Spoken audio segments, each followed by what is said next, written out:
সমস্ত বিচারগুলোকে তিন ভাগে ভাগ করা হবে। তিন ধরনের বিচার আল্লাহ রাব্বুল আলামিনের আদালতে কিয়ামতের দিন হবে।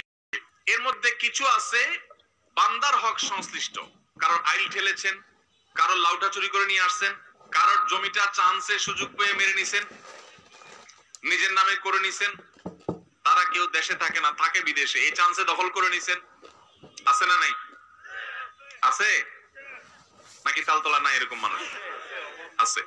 এই যে অন্যের অধিকার নষ্ট, অন্যের সম্পদ দখল করা, ভক্ষণ করা, এটা কি হালাল না হারাম? কেমন হারাম? এটা এমন হারাম, এই কাজটা যদি কেউ করে আর দুনিয়াতে যদি এটা দফা রফা না করে, যারটা খাইছে তারটা তার কাছে ফেরত না দিয়া যায়, তো কিয়ামতের দিন এইরকম অপরাধ যেগুলো করা হয়েছে এইগুলোর বিচার সম্পর্কে আল্লাহ বলবেন, এগুলোর ব্যাপারে আমার কোনো ক্ষমা নাই।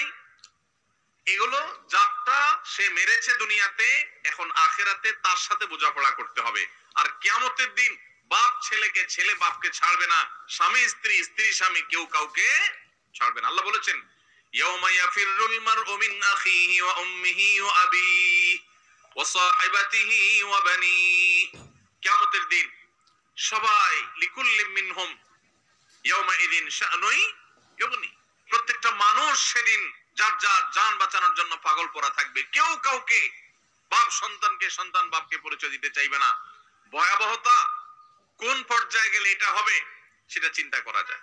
সেই দিন ওই যে দুনিয়াতে যাদের হক মেরেছেন, কেউ বলবে না ঠিক আছে ভাই মেরেছো, ঠিক আছে মাফ করে দিই, বলবে ঠিক আছে তখন মেরেছো ভালো কথা, এখন আমি তার বিচার চাই। বিচারে কি হবে? আপনার আমল নামা সওয়াব দিয়ে দিবে। ওয়াজ মাহফিলে গেছেন, সওয়াব কামাই করছেন, আরেকজনের আইল ঠেলছেন জমির, আরেকজনের ফসল মেরে দিয়েছেন, আরেকজনের পশুটাকে চান্সে আপনি চুরি করে জবাই করে খেয়ে ফেলেছেন, আপনি কোনোভাবে আরেকজনের হক নষ্ট করেছেন, তাহলে সেক্ষেত্রে আরেকজনের গাছের পেড়ে খেয়ে ফেলছেন, কেউ টের পায় নাই।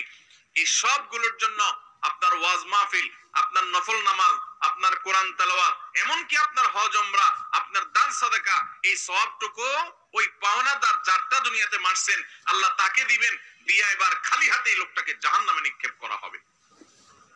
ভাইরা আমার, এই জন্য আর যা করেন মানুষের হক মারবেন না। নামাজ বেশি পড়তে পারেন না, শুধু 5 ওয়াক্ত ফরজ পড়েন, সুন্নাতে মুআক্কাদা ওয়াজিব পড়েন, আলহামদুলিল্লাহ যথেষ্ট। আখিরাতে মুক্তির জন্য নফল নামাজ না পড়লেও মুক্তি হতে পারে, কিন্তু যদি নামাজে পড়েন আইলো ঠেলেন, নামাজে পড়েন আরেকজনের জমির জিনিসপত্র দখল করেন, আরেকজন